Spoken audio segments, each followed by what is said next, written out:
আপনি বলেন তো, হুম। 28শে অক্টোবরে কয়জন মানুষ মারা গেছে, কয়জন মানুষ আহত হয়েছে? কেউ যদি ভয় পেয়ে পালিয়ে যায় পুলিশের উপস্থিতি দেখে, তাদের রাজনীতি করা কতটুকু যৌক্তিক এটা করবেন? দাঁড়াইবো কোন আপনি কারণে? কেন কেন দাঁড়াবে? না না, আমিও তো এমপি কেন তারা, ক্যান্ডিডেট ছিলাম, আমি তো আচ্ছা আস্তে দেই নাই, আস্তে, কারণ দিয়ে লাভ নাই। না না না, খুব ভালো করছেন, খুব ভালো করেছেন, কিন্তু তাইলে আপনার কেন্দ্রীয় অফিস থেকে কেন নমিনেশন দেওয়ার জন্য জাতীয় পার্টিকে আহ্বান জানালো? সেটা তো, এটা কি বিকজ সিদ্ধান্ত কি সঠিক আছে? আপনারা জানেন না যে মাননীয় চেয়ারম্যান বলছে আমার উপরে পলিটিক্যাল চাপ আছে, আমাকে চাপ দিয়ে করে হয়েছে। কোত্থেকে 26টা আসন তারা দিয়ে দিল আমি জানি না। যে আমি বলছি আওয়ামী তো লীগের, সাধারণ সম্পাদক না, আমাদের আমি প্রধান নেতা বলছি আমাদের বলছি সাধারণ বলছি সম্পাদক, আওয়ামী উনি লীগের বলেছেন। সাংগঠনিক সম্পাদক বলেছি, এস এম কামাল হ্যাঁ, হোসেন বলেছেন আওয়ামী হ্যাঁ। লীগের সভাপতি প্রধানমন্ত্রী শেখ হাসিনার বরাত দিয়ে দলের সাধারণ সম্পাদক ওবায়দুল কাদের তাদের এই বিষয়ে নির্দেশনা দিয়েছেন। ইয়েস, বরাদ অবশ্যই। দিয়ে মানে তার, অবশ্যই, কিন্তু তিনি তো নিজে মুখে বলেন না। আমি বলেছি মাননীয় প্রধানমন্ত্রীর মুখ থেকে আর শুনেছেন নিজের কিনা, মুখে বলা কিংবা, দরকার কি? না না, উনি তো আওয়ামী বলেছেন, লীগের আচ্ছা, উনি তো সেকেন্ড ম্যান কে? বলেছেন। না ওবায়দুল না না, কাদের। উনি তো না পরবর্তীতে ওনার অবস্থানের ব্যাখ্যা করেছেন কার্যনির্বাহী সংসদের সভায় গত সেটা ভিন্ন সোমবার, কথা, এবং কিন্তু আজকে এরকম একটা সাংবাদিকদের, নির্দেশনা এসছে সেটা সেটাই ভিন্ন বলছি। কথা না। না, হুম। এই কথাটা যে আমি কিন্তু প্রথমে স্বীকার করে নিয়েছি। আত্মীয় আত্মীয় স্বজনের সংজ্ঞা যিনি বলেছেন তাকে জিজ্ঞেস করা উচিত।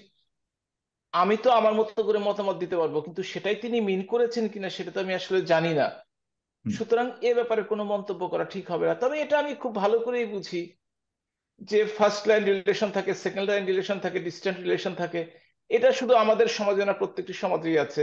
সুতরাং তাদেরকে সেই অবস্থায় নিয়ে আসতে হবে এবং বিচার বিবেচনা নিয়ে আসতে হবে।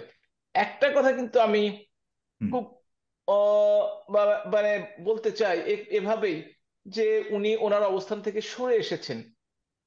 একটি গণতান্ত্রিক দলের, হুম। একটি, যে কোনো একটি রাজনৈতিক দলের সভা হয়, তাদের কার্যনির্বাহী সংসদ থাকে, তারা বসে, তারা আলোচনা করে, তারা সিদ্ধান্ত গ্রহণ করে। গত সোমবার বাংলাদেশ আওয়ামী লীগের সেই সভাটি ছিল।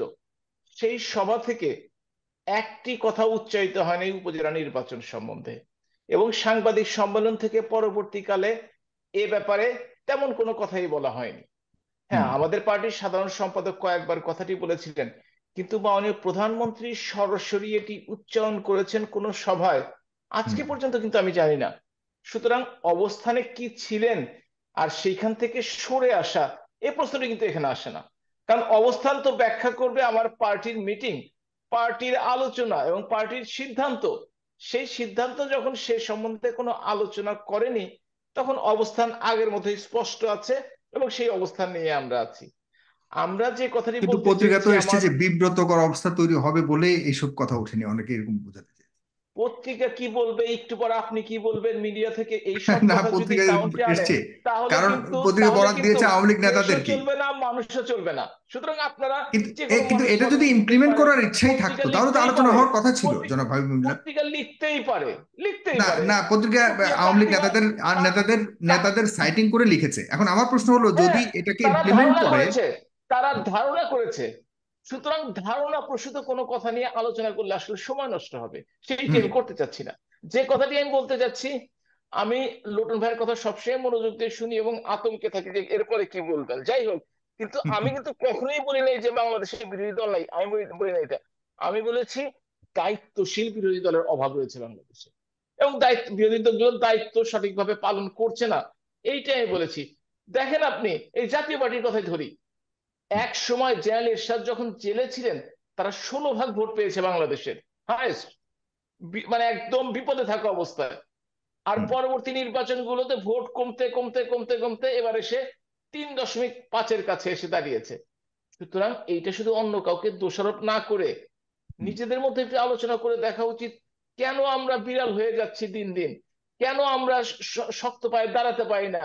আমরা যদি সুখ সুবিধা চাই, আমরা যদি আমাদের বিগত রাষ্ট্রপতিকে প্রধানমন্ত্রীর দূত করে ফেলি মন্ত্রী পদমর্যাদায়, তাহলে স্বাভাবিকভাবেই তো পদস্খলন ঘটে, এবং স্বাভাবিকভাবে তো তার কনসিকুয়েন্স ভোগ করতেই হবে। কিংবা নির্বাচনে করে সুবিধা পাইয়ে যদি বিরোধী দল হয়েও সরকারি দলের মন্ত্রী হই আমরা, তাহলে তো অবশ্যই জনগণের কাছ থেকে আস্থা হারাবে, এ নিয়ে কোনো সন্দেহ নেই।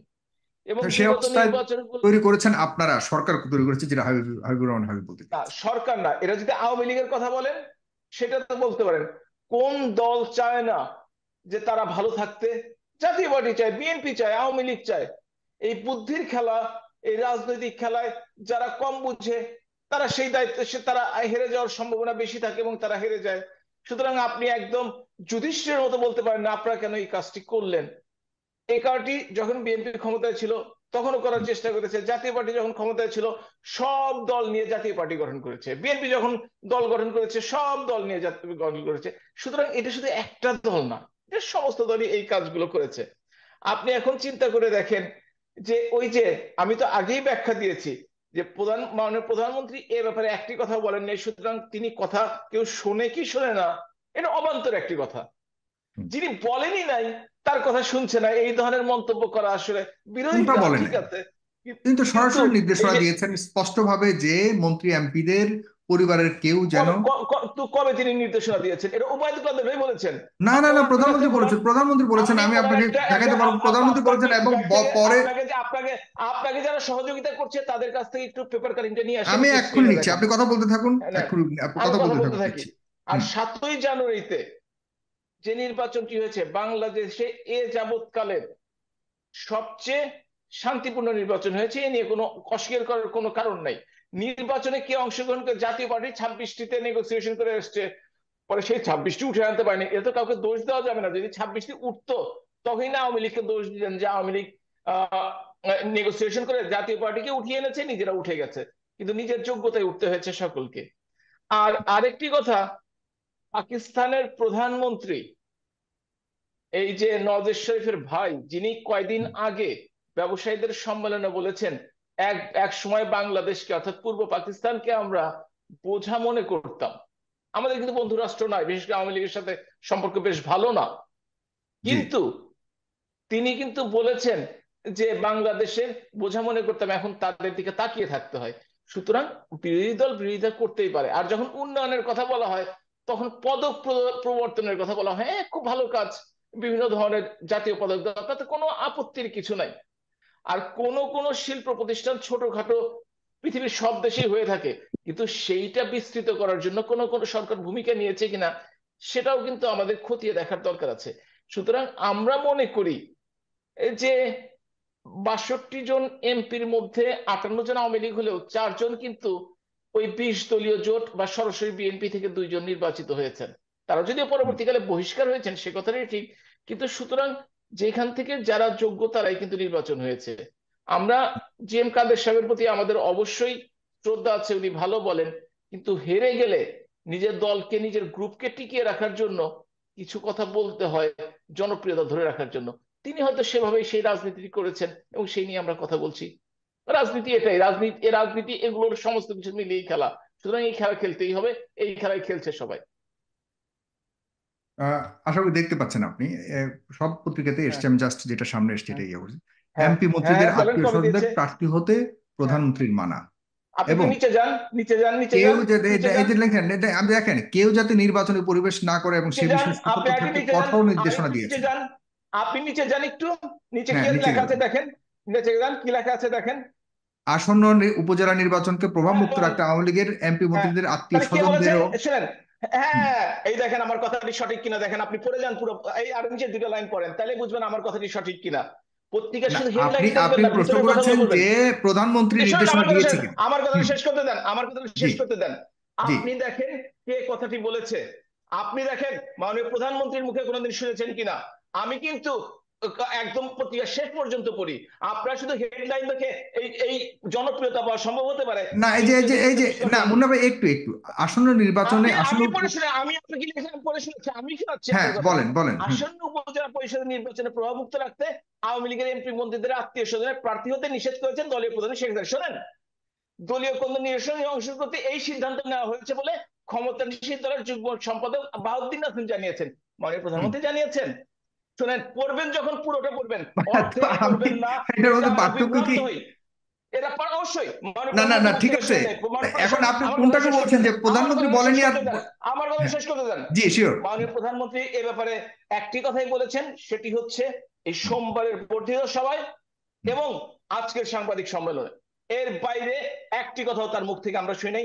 এটা স্বীকার করেন কিনা বলেন। আপনি বলতে চাচ্ছেন যে ওনার মুখ থেকে মানে আমি কি বলতে চাচ্ছি সেটা কিছু না, মাননীয় প্রধানমন্ত্রী বলেছেন কিনা, আপনার মানুষকে বিভ্রান্ত কেন করেন? একজন নেতা বলেছে ওনার উদ্ধৃতি দিয়ে, কিন্তু উনি বলেছেন কিনা এটা হচ্ছে নাকি বাহাউদ্দিন নাসিম ভাই বলেছেন। কিন্তু হ্যাঁ, মাননীয় প্রধানমন্ত্রী, আপনি বলছেন মাননীয় প্রধানমন্ত্রী বলেছেন হেডলাইন দেখে কখনোই খবর প্রকাশ করার চেষ্টা করবেন না, ভুল হয়ে যাওয়ার না সম্ভাবনা কিন্তু আছে, যে ভুলটি কিন্তু আপনি এই মাত্র বাহাদুর করলেন। নাসিম একজন শীর্ষ নেতা, বাহাদুর সুতরাং নাসিম না শুধু, ওবায়দুল বাহাউদ্দিন কাদের নাসিম বলেছেন, প্রধানমন্ত্রী সব নেতারাই বলেছেন। আপনারা হুম, সভাপতি না, আমার দলের সভাপতি না বাহাউদ্দিন নাসিম। সুতরাং আপনি একজনের কথা একজনের মুখ দিয়ে বের করে সেটা আবার টকশোতেই না আলোচনা করবেন, এ না ব্যাপারে আমার কাছে আমি এটা একদম আপনার নতুন উচিত। শুনছি মুন্না ভাই। আপনি নতুনই শুনছেন, কারণ আপনি তো পত্রিকা পুরোটা পড়েন না, আপনি দুই এক লাইন পড়ে শেষ করে আমার দেন। কাছে খুব আপনি পড়েননি, বিভ্রান্তিকর মনে হচ্ছে আপনি যে যদি পরের পরের 3টা লাইন পড়তেন তাহলে আমাকে এই কথাটা আজকে বলতে হতো না। কারণ আমি প্রত্যেকটি খবর, বিশেষ করে মাননীয় প্রধানমন্ত্রীর খবর খুব ভালো করে ফলো করি, এবং তার মুখ থেকে আজকে পর্যন্ত মানে এই 2 দিন বাদ দিয়ে হুম, একটি কথা কখনো শুনতে পাইনি। ধন্যবাদ। হ্যাঁ, কিন্তু তার মানে আপনি বলতে চাচ্ছেন যে এই কথাটি যেহেতু মাননীয় প্রধানমন্ত্রীর মুখ থেকে বলেননি, সুতরাং অন্য কেউ প্রধানমন্ত্রীর কথা বলে, এই যে এখানে লেখা আছে এবং আমি ডেইলি স্টার ওপেন করলাম, গণমাধ্যমে আওয়ামী লীগের সাধারণ সম্পাদক এস কামাল বলেছেন আওয়ামী লীগের সভাপতি ও প্রধানমন্ত্রী শেখ হাসিনার বরাত আওয়ামী দিয়ে লীগের সাধারণ দলের, সম্পাদক কামাল না, না সাধারণ আমি সম্পাদক কথাটা শেষ কামাল করে না। আমি ডেইলি স্টার বলছি মুন্না ভাই, যে আমি বলছি আওয়ামী এটা লীগের, সাধারণ সম্পাদক না, আমাদের আমি কমান্ডার বলছি জাতির বলছি সাধারণ বলছি সম্পাদক, আওয়ামী উনি লীগের বলেছেন। সাংগঠনিক সম্পাদক বলেছি, কামাল হোসেন বলেছেন আওয়ামী লীগের সভাপতি প্রধানমন্ত্রী শেখ হাসিনার বরাত দিয়ে দলের সাধারণ সম্পাদক ওবায়দুল কাদের তাদের এই বিষয়ে নির্দেশনা দিয়েছেন। ইয়েস, বরাত অবশ্যই। দিয়ে মানে তার, অবশ্যই, কিন্তু তিনি তো নিজে মুখে বলেন না। আমি বলেছি মাননীয় প্রধানমন্ত্রীর মুখ থেকে আরে শুনেছেন নিজের কিনা, মুখে বলা কিংবা দরকার কি? না না উনি তো আওয়ামী বলেছেন, লীগের আচ্ছা, উনি তো সেকেন্ড ম্যান কে? বলেছেন। না ওবায়দুল না না কাদের। উনি তো না পরবর্তীতে ওনার অবস্থাটা ব্যাখ্যা করেছেন কার্যনির্বাহী সংসদের সভায় গত সেটা ভিন্ন সোমবার, কথা, এবং কিন্তু আজকে এরকম একটা সাংবাদিকদের, নির্দেশনা এসছে সেটা সেটাই ভিন্ন বলছি। কথা না। না হুম, এই কথাটা আমি কিন্তু প্রথমে স্বীকার করে নিয়েছি যে আমি ওবায়দুল কাদের ভাইয়ের মুখে শুনেছি, কিংবা অন্য নেতা, এটা কিন্তু আমি প্রথমবারই বলেছি। কিন্তু হুম। আপনি বলেছেন মাননীয় প্রধানমন্ত্রী বলেছেন, তখন আমি বলেছি মাননীয় প্রধানমন্ত্রী কখনোই বলেন নাই, আচ্ছা, এবং আজকে হ্যাঁ, পর্যন্ত বুঝতে শুনিনি। পেরেছি। এখন আমি জানি না মাননীয় প্রধানমন্ত্রী বলা আর ওনার বরাত দিয়ে শীর্ষ নেতারা যদি বলা এর মধ্যে পার্থক্য কোথায়, এটা আমি জানি না। কারণ আমাদের দেখা যাচ্ছে যে প্রধানমন্ত্রী বা ওই পর্যায়ে যারাই বেশিরভাগ দেখা যাচ্ছে প্রেস ব্রিফিং থেকে শুরু করে তাদের বিভিন্ন ধরনের মাধ্যম দিয়ে, তারা অন্যান্য সিনিয়র নেতাদের মাধ্যম দিয়ে তারা অনেক কিছু বলে থাকেন, এবং সেটাও আমরা বলা হিসেবে ধরে নিই। কারণ আপনি যেটা বলছেন যে সেটা হয়তো অন্যরকম ডেফিনেশন, ডেফিনেটলি আপনারটাও সঠিক হতে পারে, কিন্তু আমরা ওইভাবেই ধরে নেই আর কি, যে মাননীয় প্রধানমন্ত্রী বলেছেন এরকমটাই ধরে নেই, অন্য কোনো ধরে নিয়ে কোনো দায়িত্বশীল কাজ নেতা করা যখন ঠিক না বলেন। আসলে। না ঠিক আছে, ইউ আর রাইট টু, আমি ডেফিনেটলি আই এই, do have all the respect for your stance also. তা আমি আপনার কাছে আরো একটি প্রশ্ন বলেছিলাম, যদি আপনি ছোট্ট করে যদি বলেন, আপনার 28 অক্টোবর আসলে কি পুলিশের ধৈর্য ধরা, ওই সিচুয়েশনটাকে ধৈর্য ধরা বলবেন? এরপরে দেখা যাচ্ছে যে আমেরিকান স্টাইলে পুলিশদেরকে, 28 অক্টোবর বিএনপি তাদের সর্বশেষ জনসভাটি করেছে, বড় ধরনের জনসভা, কোনো সন্দেহ নেই, এবং সকলে নজর রাখছিলাম। এর আগে এই ধরনের জনসভায়, যে যখন লুটন ভাইরা ক্ষমতায় ছিলেন, চিটাগাং এর একটা সভায় পন্ডল করার জন্য পুলিশ বাহিনী তার সাথে কিছু বাহিনী মিলে সম্ভবত 24 জনকে হত্যা করেছিলেন লালদিঘির ময়দানে, আমার খেয়াল আছে। হুম, খেয়াল আছে, এই কারণে পড়তে হয়। হুম, কিংবা ওই জেনারেল এরশাদ সাহেবের ট্রাকের চাপা পড়ে গণতন্ত্র হত্যা হয়ে যায়, হুম, কিংবা মাননীয় প্রধানমন্ত্রীকে হত্যা করার জন্য আরজেস গ্রেনেড ছোড়া হয় ওই বঙ্গবন্ধু এভিনিউর বিএনপির সময়টিতে। আপনি সেখানেও 24 জন মানুষ মারা যায়, আইভি রহমান সহ। আপনি বলেন তো, হুম, 28 অক্টোবরে কয়জন মানুষ মারা গেছে, কয়জন মানুষ আহত হয়েছে? কেউ যদি ভয় পেয়ে পালিয়ে যায় পুলিশের উপস্থিতি দেখে, তাদের রাজনীতি করা কতটুকু যৌক্তিক আমাদের মতো দেশে? কারণ এই ধরনের ঘটনা তার এই প্রথম ঘটে নাই। হুম, একটা মানুষ গুলি খেয়ে মারা গেছে, একটা মানুষ আহত হয়েছে তেমন ভাবে। তারা পুলিশের উপস্থিতি দেখে তারা স্থান ত্যাগ করে চলে গেছে। সুতরাং সাহস দেখিয়ে তারা যদি সেদিন অবস্থান নিতে পারতো, তাহলে হুম, বাংলাদেশের ইতিহাস হয়তো অন্যভাবে লেখা অন্যরকম। হতো। হুম, আর উপজেলা নির্বাচন সম্বন্ধে যা বলেছেন, উপজেলা নির্বাচনে কিন্তু জাতীয় পার্টি আরো 2-1টি দলের সাথে, জাসদ এবং কি বলবো জাপার সাথে প্রতীক হুম, নিয়ে নির্বাচন করছেন। কিন্তু হুম, সৌভাগ্যের বিষয় হচ্ছে যে প্রথমে 150 জনের মধ্যে 2 জন চেয়ারম্যান পদপ্রার্থী পেয়েছিলেন, আর হুম, পরবর্তী ধাপে শুনেছি আরো 3 জন পাওয়া গেছে, তবে তারা পরবর্তী কেউ নির্বাচন করছেন না।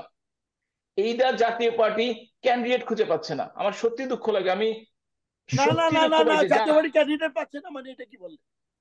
চেয়ারম্যান পদপ্রার্থী, চেয়ারম্যান কয়জন না, দাঁড়িয়েছে এখন পর্যন্ত আপনি একটু বলবেন, ক্লিয়ার করবেন দাঁড়াইবো কোন আপনি। কারণে? কেন কেন দাঁড়াবে? না না, আমিও তো এমপি কেন তারা, ক্যান্ডিডেট ছিলাম, আমি তো আচ্ছা দেই আস্তে না, আস্তে, কারণ দিয়ে লাভ নাই। না না না, খুব ভালো করছেন, খুব ভালো করেছেন, কিন্তু তাইলে আপনার কেন্দ্রীয় অফিস থেকে কেন নমিনেশন দেওয়ার জন্য জাতীয় পার্টিকে আহ্বান জানালো? সেটা তো, এটা কি বিকজ সিদ্ধান্ত কি সঠিক আছে? আপনারা জানেন না যে মাননীয় চেয়ারম্যান বলছে আমার উপরে পলিটিক্যাল চাপ আছে, আমাকে চাপ দিয়ে করা হয়েছে, কোত্থেকে 26টা আসন তারা দিয়ে দিল আমি জানি না, এটা বলে নাই মাননীয় কিন্তু একটা স্বাভাবিক মাননীয় প্রশ্ন, আমি জানি চেয়ারম্যান। না জনাব আলমগীর সিকদার, আপনারা কারো চাপের কাছে যদি মাথা নত করেন তাহলে কেন রাজনীতি করছেন? এটা একটা স্বাভাবিক প্রশ্ন আসে, মানে আপনারা তো যে কোনো চাপ আসবে, আবার ভবিষ্যতে আসবে, আপনারা মাথা নত করে, তো এই আপনাদের আসলে এন্টিটিটা কি, আপনাদের অস্তিত্বটা কি, সেটা আপনি বলবেন। আপনার কাছে আসছি, এবং যদিও আপনার না, নেতা আমার মনে হয়, নতুন আমার করে মনে হয় বলেছে উত্তরটা নতুন দেওয়া উদ্যমে দরকার। এখন আর আপনারা সরকারের আওতাধীন থাকতে চান না, আপনারা এখন নতুন উদ্যমে রাজনীতি করতে চান, যদিও আপনার নেতা বলেছে আপনারা আর গৃহপালিত বিরোধী দল হতে চান না, সেটার শানে নজুল আপনি বলবেন তিনি কি বোঝাতে চেয়েছেন। তবে আপাতত জনাব হাবিবুল্লাহ, আপনি বলছিলেন যে এবং শেষ একটা মন্তব্য চাই আপনার কাছ থেকে, প্রধান নির্বাচন কমিশনার হাবিবুল আউয়াল কেন এই কথা বললেন যে এই উপজেলা নির্বাচন সুষ্ঠু হলেই গণতন্ত্র অক্ষুণ্ণ থাকবে? গণতন্ত্র এত বড় একটা বিষয়ের সাথে উপজেলা নির্বাচনের সাথে সম্পর্ক। ওনার ব্যাপারে আমি বলতে পারি যে ব্যক্তিগতভাবে আমার কোনো সম্পর্ক নাই, কোনোদিন দেখাও হয়নি, সুতরাং উনি কি বলেছেন সে ব্যাপারে আমার কোনো মন্তব্য করা আসলে ঠিক হবে না।